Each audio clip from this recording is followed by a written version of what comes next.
Direto ao assunto, com José Neumann e Pinto. Já postos aqui para os comentários desta quinta-feira. Neumann, bom dia. Bom dia, Raíssen Abac. Bom dia, Almirante Nelson. Bom dia, Ana Paula Niederauer. Bom dia, Emanuel Bonfim. Bom dia, ouvinte da Rádio Estadão 92.9. Ô Neumann, agora há pouco, um pouquinho mais cedo aqui, eu relatei as novidades da lista de Janot, o retorno, né? Mais nomes sendo divulgados.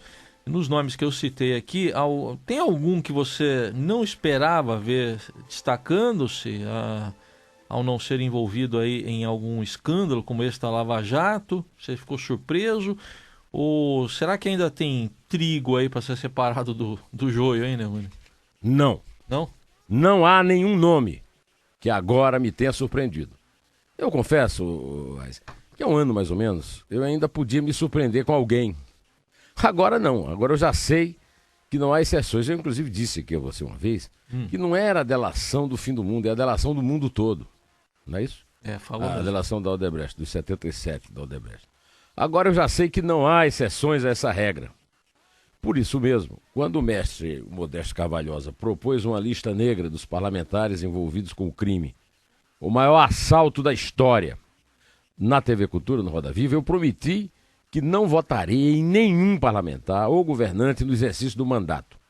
Apesar de acreditar naquele preceito romano de que a dúvida está sempre a favor do réu, eu prefiro duvidar de todos e esperar que uma mudança total produza alguma surpresa no futuro. Aí sim, há algum trigo para separar desse joio podre. O primeiro editorial de hoje, Raíssa, intitulado A Lista da Vergonha, é algo a ser seguido como uma espécie de vademécum, aquele livro que os médicos têm para saber como é que vai receitar. Desde seu exemplar, primeiro parágrafo. Eu vou ler aqui, primeiro parágrafo. Eu sei que daqui a pouco ele vai ser lido inteiro aqui na sua competente compilação. Mas quem começar esta manhã de quinta-feira, me ouvindo, eu quero citar alguns destaques que tirei dele. Começa assim o editorial, viu? Você sabe disso que você... Eu sei, mas vamos ouvir. É uma notável coleção de figurões do primeiro escalão da República de hoje e de ontem, a lista de suspeitos de envolvimento com o esquema de corrupção investigado pela Lava Jato. Não se pode dizer, no entanto, que aquilo ficou conhecido como a segunda lista de Janot seja uma surpresa, pelo menos para quem dispõe de um mínimo de informação sobre os recém-completados 3 anos de trabalho da Operação Lava Jato. Os nomes divulgados já eram conhecidos.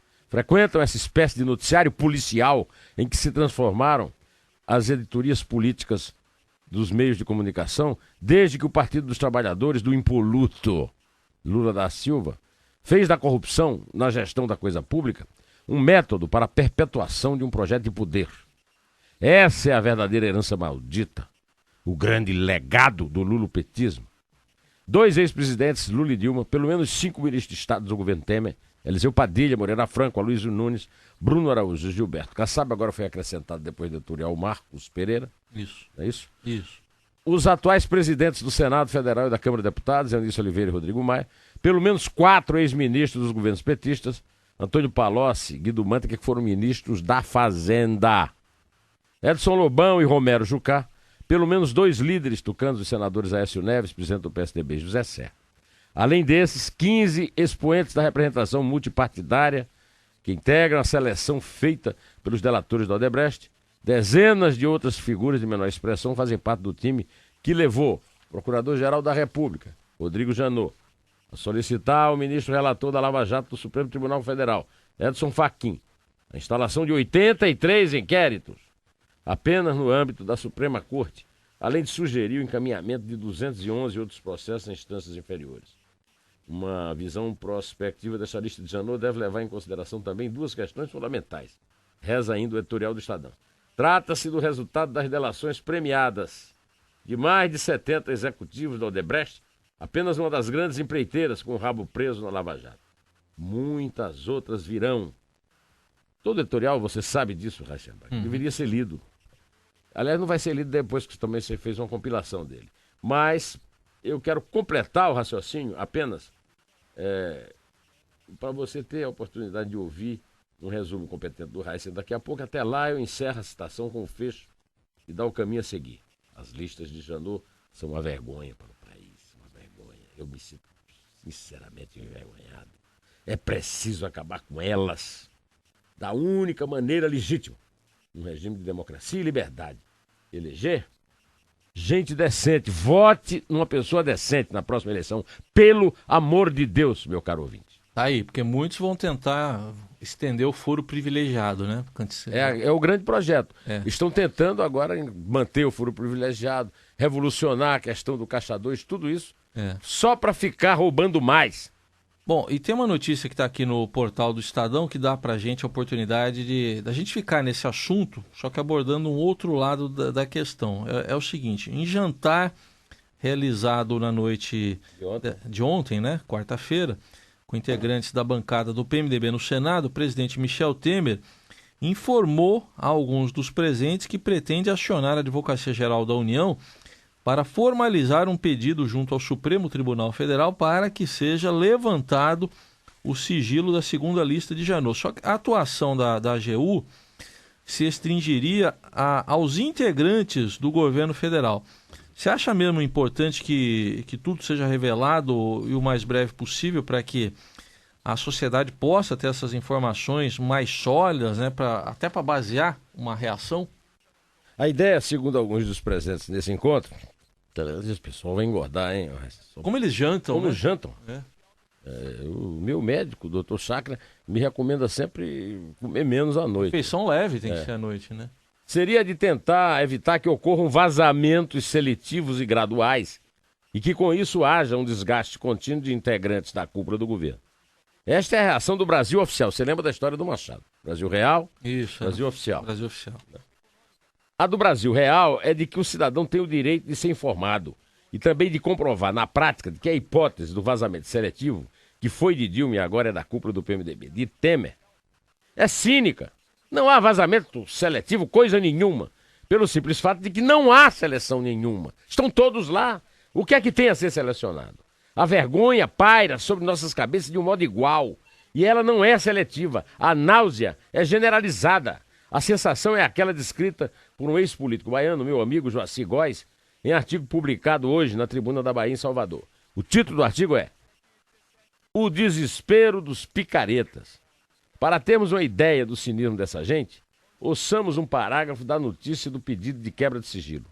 O encontro também serviu para que Temer fizesse afagos ao líder do PMDB no Senado, Renan Calheiros, de Alagoas. No discurso feito durante o brinde, o presidente lembrou da votação realizada no final do ano passado da chamada PEC do Teto, que estabeleceu um limite de gasto público. Ao falar da votação, Temer elogiou a condução de Renan, que teria ficado até a madrugada no plenário para garantir a aprovação da proposta. Os afagos ocorreram uma semana após Renan virar público para criticar o que chamou de tomada do governo por parte do ex-deputado Eduardo Cunha, do PMDB do Rio, preso na Operação Lava Jato. As críticas do senador ocorreram após Temer indicar parlamentares próximos a Cunha para cargos estratégicos no governo e no Congresso. Eu vou ter que parar de ler a notícia, senão vou ter que ir ler o banheiro para vomitar. Ou seja, a reação do joio é tentar salvar o próprio joio.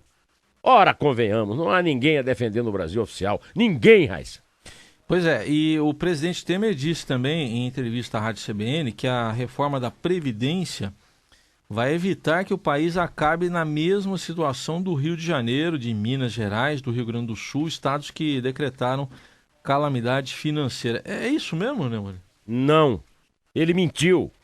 O Brasil inteiro está acompanhando o descalabro do Rio e sabe que, embora o rombo da Previdência faça parte do receituário geral desta nossa tempestade perfeita, o caso do Rio é especial e serve para mostrar como a roubalheira ajudou a afundar o Brasil. Temer disse que o Brasil não pode, daqui a 4 ou 5 anos, transformar-se numa figura como está acontecendo com esses estados, que ele citou aí, que o Raíssa citou agora na pergunta, que passam por dificuldades financeiras por causa do déficit previdenciário. O governo manda aquilo que acha necessário para que o Brasil não se transforme. Vou citar aqui com toda a liberdade, porque já está publicizado. A história do Rio de Janeiro, do Rio Grande do Sul e Minas, estados que estão passando por grandes dificuldades em função do fenômeno previdenciário. Segundo Temer, Sem uma reforma, o Brasil pode correr o risco de cortar salários de quem está na ativa e de aposentados e eliminar o 13º salário, ou de elevar a idade mínima para se aposentar. Parece que será para tirar direitos, mas não tira direito de ninguém. Quem tem direito adquirido não vai perder. Eu também, Hassi, ouvi você falar de outra coisa. Mas isso a gente vai falar depois do próximo comercial, não é isso? Vamos falar daqui a pouco, então, daqui a pouco, né? Das manifestações? Das manifestações daqui a pouco que vão contra tudo isso aí, essa enorme pataquada, essa besteira absoluta que o presidente da República falou com a maior cara de pau do mundo.